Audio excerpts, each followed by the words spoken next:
Unit complete করার পরে এখন আমাদের যেতে হবে হচ্ছে ব্র্যান্ড। ব্র্যান্ডটা কি? আমাদের ব্র্যান্ডটা সবসময় মাথায় রাখতে হবে যে টিভির আন্ডারে অনেকগুলো ব্র্যান্ড থাকে। যেমন একটা টিভির আন্ডারে ব্র্যান্ড হচ্ছে আপনার স্যামসাং থাকতে পারে, সোনি থাকতে পারে, চায়না যে কোনো মডেলের টিভি থাকতে পারে, ও V1 থাকতে পারে।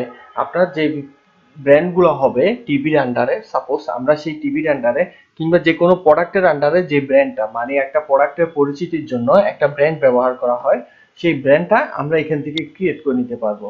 আমরা যদি এখানে যাই তাহলে একটা টিভির আন্ডারে, তাহলে আমরা দেখতে পাবো হচ্ছে যে কি Sony, S O N Y, Sony একটা ব্র্যান্ড। তো আমি এই ব্র্যান্ডটা এখানে ক্রিয়েট করব, কারণ আমার প্রোডাক্ট এন্ট্রির সময় এবং প্রোডাক্ট সার্চিং এর সময় আমি ব্র্যান্ড সোনি ব্র্যান্ডের আন্ডারে কি কি আছে নেই সব আমি এখানে দেখতে পাবো। তারপরে হচ্ছে আমাদের আইটেম এন্ট্রি।